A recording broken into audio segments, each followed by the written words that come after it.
My stepsister framed me for causing her allergic reaction, so my 3 brothers locked me in a cramped, airless cellar and chained the door shut. I weakly pounded on the cellar door, begging my brothers to let me out. James, my oldest brother and a business tycoon, coldly scolded me before leaving.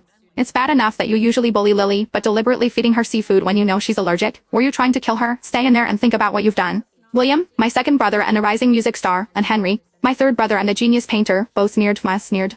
Someone as vicious as you is still making excuses and playing the victim? You can just stay in there and suffer the consequences. With that, they carried my trembling stepsister Lily in their arms and rushed her to the hospital. As the oxygen slowly ran out, each breath became more labored until I finally died in that cellar. 3 days later, when my brothers returned home from the hospital with Lily, they finally remembered me. But by then, I had already suffocated to death in that cramped cellar. I died from lack of oxygen in that cellar.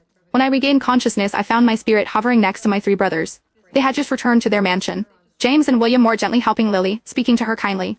Thank goodness we got you to the hospital in time. You're recovering so quickly. Henry fussed over her with obvious concern. The doctor said your body is still weak and needs proper nourishment. He then eagerly served Lily a large piece of meat.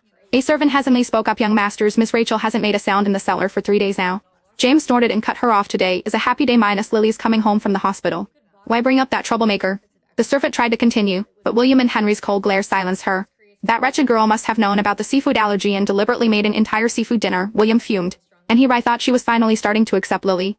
Turns out it was all premeditated, Henry added angrily. Lily put on a frightened expression and timidly said, Big sister is being punished because of me.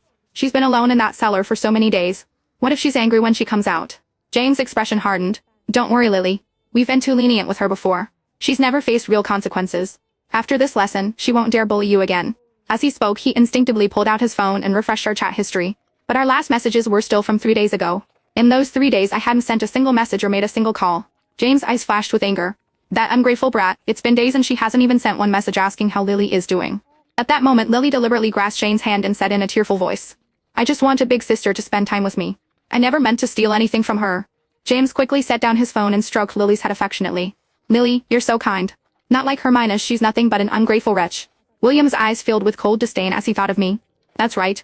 She dares to harm family just to get attention? She's truly despicable. Henry nodded in vehement agreement and sneered, unless she's learned her lesson and is willing to kneel and apologize to Lily, I'll throw her out of this house myself. I stood nearby, listening to my brother's words and could only laugh bitterly at the absurdity. But my spirit's actions went completely unnoticed by the living. Ever since our parents died when I was young, my 3 brothers had devoted all their attention to me. One day, I said I wanted a playmate my own age, so my brothers went to an orphanage and adopted Lily as my stepsister. I opened my heart to Lily's arrival, but in front of my brothers she repeatedly framed me, causing them to grow more and more distant from me with each passing day. Including this time minus my 3 brothers locked me in that tiny cellar without a second thought.